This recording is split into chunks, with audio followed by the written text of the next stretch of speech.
Hi guys, welcome back to our channel. നമ്മളിന്ന് പരിചയപ്പെടുത്താൻ പോകുന്നത് നമ്മളെ മൊബൈൽ ഫോൺ ഉപയോഗിച്ചുകൊണ്ട് സ്റ്റാഫ് സെലക്ഷൻ കമ്മീഷനിൽ combined higher secondary level examination എങ്ങനെ അപ്ലൈ ചെയ്യാം എന്നതിനെക്കുറിച്ചാണ്.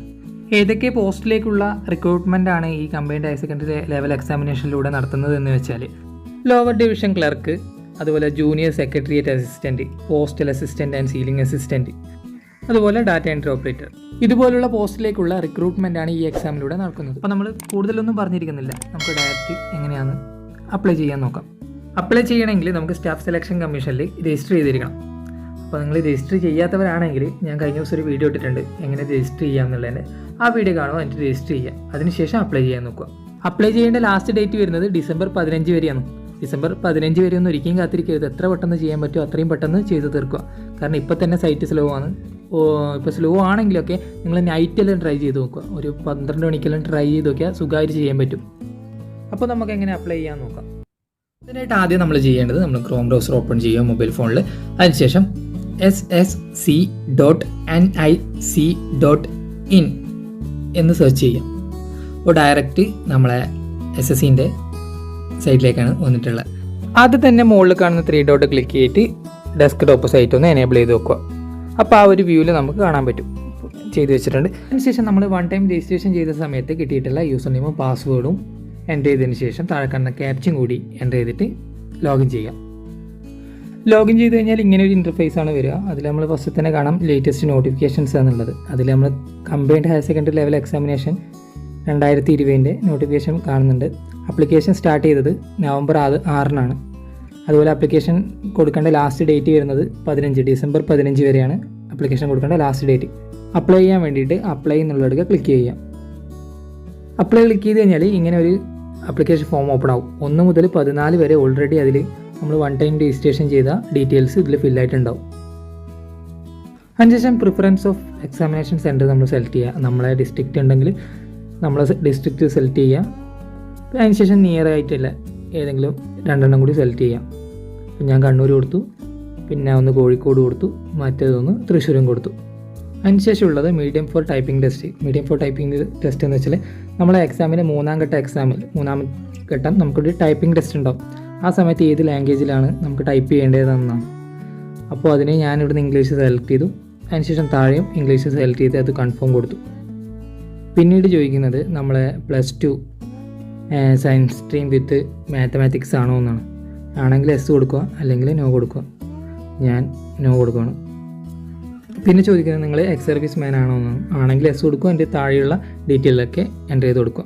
ഞാൻ എല്ലാത്തോണ്ട് നോ കൊടുത്തു. പിന്നെ 19ാമത്തത് നമ്മൾ എന്തെങ്കിലും തരത്തിലുള്ള ഡിസേബിലിറ്റി മുമ്പ് വൺ ടൈം രജിസ്ട്രേഷൻ്റെ ടൈം കൊടുത്തിട്ടുണ്ടെങ്കിൽ അതൊക്കെ എനേബിൾ ആയിട്ടുണ്ടാവും. അപ്പോൾ ഇവിടെയെല്ലാം നമ്മൾ സെലക്ട് ചെയ്യാനുണ്ട്.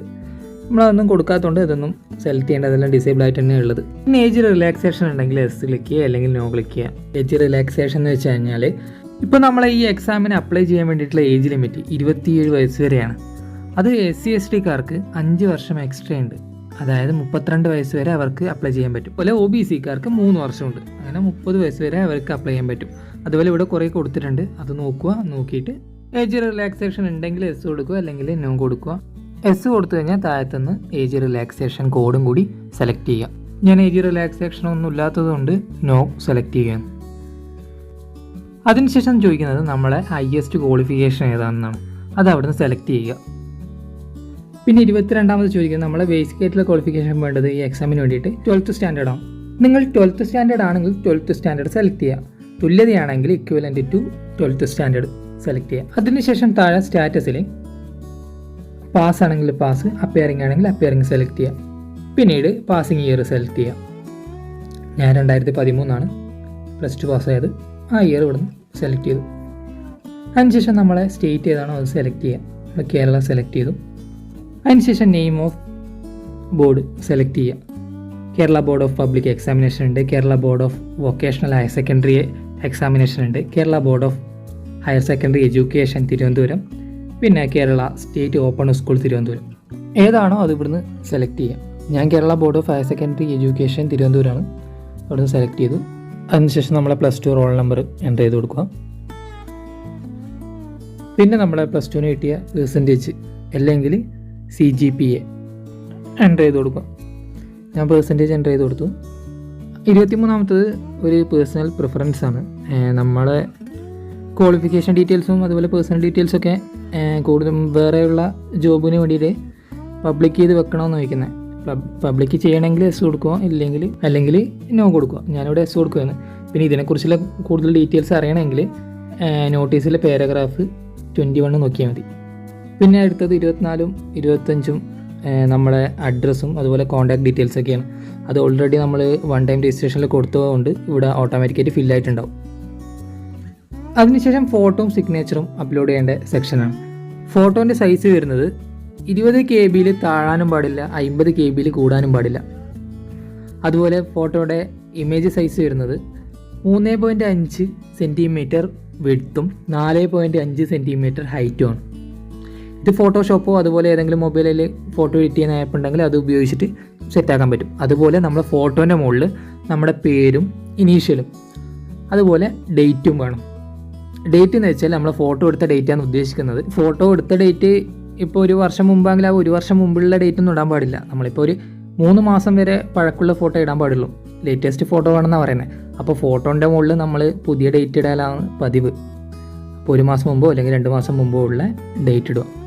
അതുപോലെ സിഗ്നേച്ചറിൻ്റെ കാര്യം നോക്കുകയാണെങ്കിൽ 10 KB കുറയാനും പാടില്ല, 20 KB കൂടാനും പാടില്ല. അതിൻ്റെ ഇമേജ് സൈസ് വരുന്നത് 4 സെൻറ്റിമീറ്റർ വിഡ്ത്തും 2 സെൻറ്റിമീറ്റർ ഹൈറ്റുമാണ്. അതിനായിട്ട് നമ്മൾ വൈറ്റ് പേപ്പറിൽ സൈൻ ഇട്ടതിന് ശേഷം മൊബൈൽ ഫോൺ ഉപയോഗിച്ചുകൊണ്ട് തന്നെ ഫോട്ടോ എടുക്കുക. പിന്നെ ഏതെങ്കിലും എഡിറ്റർ ഉപയോഗിച്ചിട്ട് എഡിറ്റ് ചെയ്ത് റീസൈസ് ചെയ്യുക. അതുപോലെ ഇതുമായി ബന്ധപ്പെട്ട എന്തെങ്കിലും ഡൗട്ടും കാര്യങ്ങളും ഉണ്ടെങ്കിൽ കമൻറ്റ് സെക്ഷനിൽ അറിയിച്ചാൽ മതി. എനിക്ക് കഴിയുന്ന രീതിയിൽ ഞാനും ഹെൽപ്പ് ചെയ്യാം. പിന്നെ ഫോട്ടോ അപ്ലോഡ് ചെയ്യാൻ വേണ്ടിയിട്ട് ചൂസ് ഫയൽ എന്നുള്ളത് ക്ലിക്ക് ചെയ്യുക. ചൂസ് ഫയൽ ക്ലിക്ക് ചെയ്യുന്ന സമയത്ത് നമ്മളെ ഫയലിലേക്ക് പോകും. അവിടുന്ന് നമ്മൾ സെറ്റ് ചെയ്ത് വെച്ച ഫോട്ടോ സെലക്ട് ചെയ്യുക.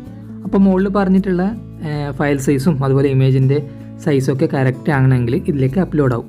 ഇനി ഈ കാണുന്നത് പോലെ ഫോട്ടോൻ്റെ താഴെ പേരും അതുപോലെ ഡേറ്റും നിർബന്ധമായിട്ട് വേണം. കഴിഞ്ഞ ഇയർ അതിൻ്റെ ആവശ്യം ഉണ്ടായിട്ടില്ല. പ്രാവശ്യം പ്രത്യേകിച്ച് അവർ പറയുന്നുണ്ട് ഫോട്ടോവും ഡേറ്റും ഇല്ലെങ്കിൽ അത് റിജക്റ്റ് ചെയ്യുമെന്ന് പറയുന്നുണ്ട്. അതുകൊണ്ട് നിർബന്ധമായിട്ട് വേണം, ശ്രദ്ധിക്കുക. പിന്നെ അടുത്തതായിട്ട് സിഗ്നേച്ചർ അപ്ലോഡ് ചെയ്യാൻ വേണ്ടിയിട്ട് അപ്ലോഡ് സിഗ്നേച്ചർ എന്നുള്ളതിൻ്റെ താഴെ കാണുന്ന ചൂസ് ഫയൽ ക്ലിക്ക് ചെയ്യുക. നമ്മുടെ ഫയലിലേക്ക് പോകും. അവിടെ നമ്മൾ സെറ്റ് ചെയ്ത് വെച്ച് സിഗ്നേച്ചർ സെലക്ട് ചെയ്യുക. അപ്പോൾ സിഗ്നേച്ചറും അപ്ലോഡായി. അതിനുശേഷം ചോദിക്കുന്നത് നമ്മൾ ഫോട്ടോ എടുത്ത ഡേറ്റ് അവിടെ എൻട്രി സെലക്ട് ചെയ്യാനാണ്. ഫോട്ടോ എടുത്ത ഡേറ്റ് എന്ന് വെച്ചാൽ നമ്മൾ ഫോട്ടോൻ്റെ താഴെ കൊടുത്തിരിക്കുന്ന ഡേറ്റ് അത് അവിടെ നിന്ന് എൻട്രി ചെയ്ത് കൊടുക്കുക. ഞാൻ 1/11/2020 കൊടുത്തത് അത് അവിടെ നിന്ന് സെലക്ട് ചെയ്തു. പിന്നെ അടുത്തത് ചോദിക്കുന്നത് നമ്മൾ ഈ പറഞ്ഞ ഡേറ്റ് നമ്മുടെ ആ ഫോട്ടോൻ്റെ താഴെ പ്രിൻറ്റ് ചെയ്തിട്ടില്ലെന്നാണ് ചോദിക്കുന്നത്. ഉണ്ട്, അതുകൊണ്ട് എസ് സെലക്ട് ചെയ്യുക. അതിനുശേഷം ഡിക്ലറേഷൻ നോക്കിയിട്ട് അവിടെ താഴെ ഐ അഗ്രി എന്നുള്ളെടുക്കുക. ക്ലിക്ക് ചെയ്തിട്ട് താഴെ കൊടുത്ത ക്യാപ്ചയും കൂടി എൻ്റർ ചെയ്തിട്ട് പ്രിവ്യൂ കൊടുക്കുക. പ്രിവ്യൂ കൊടുത്തു കഴിഞ്ഞാൽ ഇങ്ങനെ ഒരു പേജ് ഓപ്പൺ ആയി വരും. ആപ്ലിക്കേഷൻ ഫോം പ്രിവ്യൂ എന്ന് പറഞ്ഞിട്ട് അതിൽ നമ്മൾ കൊടുത്തിരിക്കുന്ന ഡീറ്റെയിലൊക്കെ കാണാം.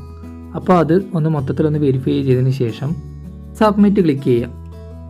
അപ്പോൾ ഒരു നോട്ടിഫിക്കേഷൻ വരും. എന്താണെന്ന് വെച്ചാൽ നമ്മൾ ഫൈനൽ സബ്മിഷൻ കൊടുത്തു കഴിഞ്ഞാൽ നമുക്കൊന്നും എഡിറ്റ് ചെയ്യാൻ കഴിയില്ല. അപ്പോൾ തെറ്റുകളൊന്നും ഇല്ല എന്ന് ഉറപ്പ് വരുത്തുക. തെറ്റൊന്നുമില്ല ഉറപ്പ് വരുത്തിക്കൊണ്ട് ഞാൻ ഓക്കെ കൊടുത്തു. അപ്പോൾ നമ്മളെ ആപ്ലിക്കേഷൻ അവർ സ്വീകരിച്ച് കഴിഞ്ഞു. ഇങ്ങനെ ഒരു വിൻഡോ ഓപ്പൺ ആയി വരും. അപ്പോൾ നമ്മൾ ഗേൾസൊക്കെ ആണെങ്കിൽ അവരെ പരിപാടി ഇവിടെ കഴിഞ്ഞു. ആ പ്രിൻ്റ് കൊടുത്തു കഴിഞ്ഞാൽ അത് ഡൗൺലോഡ് ചെയ്ത് നമ്മളത് നോക്കാം. നമ്മൾ കൊടുത്തിരിക്കുന്ന ആപ്ലിക്കേഷൻ കാണാൻ പറ്റും. പിന്നെ മെയിൽ കാൻഡിഡേറ്റ്സിന് ഫീസ് കൊടുക്കണം. അപ്പോൾ ഫീസ് പേയ്മെൻറ്റ് ചെയ്യാൻ വേണ്ടിയിട്ട് എസ് ക്ലിക്ക് ചെയ്യുക. എസ് ക്ലിക്ക് ചെയ്താൽ ഇങ്ങനെ ഒരു പേയ്മെൻറ്റ് സെക്ഷനിലേക്ക് പോവുക. അപ്പോൾ അവിടുന്ന് ഓൺലൈനായിട്ടും പേയ്മെൻറ്റ് നടത്താം, ഓഫ്ലൈനായിട്ടും പേയ്മെൻറ്റ് നടത്താം. ഇപ്പോൾ ഓൺലൈനായിട്ട് ചെയ്യുന്നുണ്ടെങ്കിൽ ഓൺലൈൻ ക്ലിക്ക് ചെയ്യുക. അതിനുശേഷം സബ്മിറ്റ് ക്ലിക്ക് ചെയ്യുക. അപ്പോൾ സ്റ്റേറ്റ് ബാങ്കിൻ്റെ multi option payment system open ആയി വരും. അതിൽ പേയ്മെൻറ്റ് നടത്താൻ വേണ്ടിയിട്ട് നമുക്ക് നെറ്റ് ബാങ്കിങ് യൂസ് ചെയ്യാം. SBIയുടെ നെറ്റ് ബാങ്കിങ്ങും ആവാം, അതുപോലെ അതർ ബാങ്കിൻ്റെ ബാങ്കിങ്ങും ആകാം. പിന്നെ കൊടുത്തിരിക്കുന്നത് കാർഡ് പേയ്മെൻറ്റ്സ് ആണ്. കാർഡ് പേയ്മെൻറ്റ്സ് എന്ന് വെച്ചാൽ നമ്മളെ ATM കാർഡ് യൂസ് ചെയ്തിട്ടും അതുപോലെ നമ്മളെ ക്രെഡിറ്റ് കാർഡ് യൂസ് ചെയ്തിട്ടെല്ലാം പേയ്മെൻറ്റ് നടത്തുന്നത്. പിന്നെ നമ്മൾ 4-മത്തത് അതർ പേയ്മെൻറ്റ്സ് മെത്തേഡ് എന്ന് വെച്ചാൽ നമ്മളെ UPI യൂസ് ചെയ്യുന്നത്. ഏത് ഗൂഗിൾ പേ, ഫോൺ പേ അതുപോലുള്ള ആപ്ലിക്കേഷൻ യൂസ് ചെയ്തിട്ട് പേയ്മെൻറ്റ് നടത്താൻ വേണ്ടിയിട്ടാണ് അതർ നെറ്റ്വർക്കിൽ ഈ UPI എന്നുള്ളത് കൊടുത്തിരിക്കുന്നത്. ഇതൊക്കെ എല്ലാവരും ചെയ്യുന്നത് തന്നെയായിരിക്കും. നമ്മളെ പേയ്മെൻറ്റ് നമ്മൾ ഓൺലൈൻ ഷോപ്പിംഗ് ഒക്കെ ചെയ്യുന്ന സമയത്ത് ചെയ്യുന്നത് തന്നെയാണ്. അപ്പോൾ ആർക്കെങ്കിലും അറിയാത്തതുണ്ടെങ്കിൽ അവർക്കെങ്കിലും ഉപകാരപ്പെട്ടോട്ടെ എന്ന് വെച്ചിട്ടാണ് ഇങ്ങനെ ഡീറ്റെയിൽ ആയിട്ട് പറയുന്നത്. നമുക്ക് SBI ഡെബിറ്റ് കാർഡ് യൂസ് ചെയ്തിട്ട് എങ്ങനെ പേയ്മെൻറ്റ് നടത്താൻ നോക്കാം. അതിനായിട്ട് സ്റ്റേറ്റ് ബാങ്ക് ഡെബിറ്റ് കാർഡ്സ് എന്നുള്ളതിൻ്റെ താഴെ കാണുന്ന ക്ലിക്ക് ഹിയറിൽ ക്ലിക്ക് ചെയ്യുക. അപ്പോൾ ഇങ്ങനെ ഒരു പേജ് ഓപ്പൺ ആയി വരും. അപ്പോൾ അതിൽ നമ്മൾ കൺഫേം കൊടുക്കുക. അപ്പോൾ വീണ്ടും കൺഫേം കൊടുക്കാൻ വേണ്ടി വരും. അതും കൺഫേം കൊടുക്കുക. അപ്പോൾ ഇങ്ങനെ ഒരു ഇൻ്റർഫേസ് ഓപ്പണായി വരും. നമ്മുടെ ATM കാർഡിൻ്റെ നമ്പർ ആദ്യം കൊടുക്കുക. അതിനുശേഷം എക്സ്പയറി മന്തും ഇയറും സെലക്ട് ചെയ്യുക. അതിനുശേഷം കാർഡ് ഹോൾഡറെ നെയിമും അതിന് താഴെ CVV കോഡ് എന്നുള്ളെടുക്കുക. നമ്മളെ കാർഡിൻ്റെ പിറകുവശത്തുള്ള ഒരു 3 അക്കോ ഡിജിറ്റ് ഉണ്ടാവും, അതും കൂടി അവിടെ എൻ്റർ ചെയ്തതിന് ശേഷം താഴെ കാണുന്ന ആ ക്യാപ്ചയും കൂടി എൻ്റർ ചെയ്തിട്ട് പേ ക്ലിക്ക് ചെയ്ത് കഴിഞ്ഞാൽ നമ്മൾ ബാങ്കുമായിട്ട് ലിങ്ക് ചെയ്തിട്ടുള്ള മൊബൈൽ നമ്പറിലേക്ക് ഒരു OTP വരും. ആ OTP അവിടെ എൻ്റർ ചെയ്ത് കൊടുത്തിട്ട് കൺഫേം കൊടുത്തു കഴിഞ്ഞാൽ പേയ്മെൻറ്റ് കൺഫേം ആയി. പേയ്മെൻറ്റിൻ്റെ സ്റ്റാറ്റസ് അറിയാൻ വേണ്ടിയിട്ട് വീണ്ടും വന്നിട്ട് പേയ്മെൻറ്റ് സ്റ്റാറ്റസ് എന്ന് കാണാം. അവിടെ ക്ലിക്ക് ചെയ്ത് കഴിഞ്ഞാൽ നമ്മൾ ആ പേയ്മെൻറ്റിൻ്റെ സ്റ്റാറ്റസ് കാണാൻ പറ്റും. ഇപ്പം കാണാം 100 രൂപ പോയിട്ടുണ്ട്, ട്രാൻസാക്ഷൻ സക്സസ്ഫുൾ ആണ്. ഓക്കെ, അപ്പോൾ നമ്മുടെ മൊത്തത്തിലുള്ള പരിപാടിയൊക്കെ ഇവിടെ കഴിഞ്ഞു. രജിസ്ട്രേഷൻ ചെയ്ത് അപ്ലൈ ചെയ്തു. അതിനുശേഷം നമ്മൾ പേയ്മെൻറ്റും നടത്തി കഴിഞ്ഞു. അപ്പോൾ നിങ്ങൾക്ക് ഈ വീഡിയോ ഉപകാരപ്രദമായി എന്ന് തോന്നുന്നുണ്ടെങ്കിൽ ലൈക്ക് ചെയ്യുക, സുഹൃത്തുക്കളിലേക്ക് ഷെയർ ചെയ്യുക. ഇതിനെക്കുറിച്ചുള്ള എന്തെങ്കിലും ഡൗട്ടുകളും കാര്യങ്ങളും ഉണ്ടെങ്കിൽ നമ്മളെ കമൻറ്റ് സെക്ഷനിൽ അറിയിക്കുക. പിന്നെ ചാനൽ സബ്സ്ക്രൈബ് ചെയ്യാനും അതുപോലെ അടുത്തുള്ള ആ ബെൽ ബട്ടൺ എനേബിൾ ചെയ്യാനും മറക്കരുത്.